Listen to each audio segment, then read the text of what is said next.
അനീഷിനോട് സംസാരിച്ചിട്ട് വന്നതിന് ശേഷം അനുമോൾ ഭയങ്കര ടെൻഷനിലാണ്.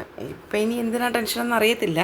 പക്ഷേ എന്നാലും അനുമോൾ മുഖമെല്ലാം വീർപ്പിച്ച് കിട്ടി ഇങ്ങനെ ഭയങ്കര ടെൻഷനിലിരിക്കുകയാണ്. അനുമോളുടെ ടെൻഷൻ എന്ന് പറഞ്ഞാൽ അനുമോൾ ഇത് കഴിഞ്ഞപ്പോൾ നമ്മുടെ ഊഞ്ഞാലി ഇരുന്നിട്ട് നൂറയോടും ആതിരയോടും പറയുന്നുണ്ടായിരുന്നു, പുറത്തൊക്കെ എന്താ പ്രശ്നമെന്ന് അറിയത്തില്ല.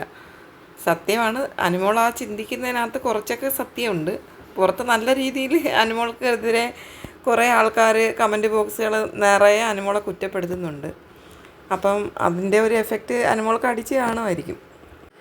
ആ നൂറ് ഇരുന്നിട്ട് ചോദിക്കുന്നുണ്ട്, എന്താ അനു, എന്ത് പറ്റി പറയാനു, എന്താ ഇങ്ങനെ ഇരിക്കുന്നത്, വിഷമം വല്ലതും ഉണ്ടോ, എന്താ പ്രശ്നം, എന്താ എല്ലാം ചോദിക്കുന്നുണ്ട്. ഒന്നുമില്ല എന്ന് അനുമോൾ പറയുന്നുണ്ട്. അനുമോൾക്ക് ഇപ്പം വിഷമം വന്ന ഒരു കാര്യം എന്ന് പറഞ്ഞാൽ, എൻ്റെ ഒരു കാൽക്കുലേഷന് ഇന്ന് വന്നിട്ട് അനീഷ് സോറി പറയുന്നു. അപ്പോൾ അതൊക്കെ ലൈവിൽ ആൾക്കാർ കാണുന്നതല്ലേ.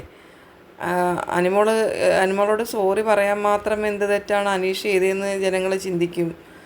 അനുമോൾ തമാശയ്ക്ക് എന്നാൽ ഇങ്ങനെയുള്ള കാര്യങ്ങൾ ചെയ്തിട്ടുണ്ട്, അപ്പോൾ അനുമോളെ ആൾക്കാർ ക്രിട്ടിസൈസ് ചെയ്യും, അങ്ങനെയൊക്കെ അനുമോൾ ചിന്തിക്കുന്നുണ്ടായിരിക്കും. എന്തായാലും അനുമോൾ ഭയങ്കര സൈലൻറ്റ് സോണിലേക്ക് പോയിരിക്കുകയാണ്.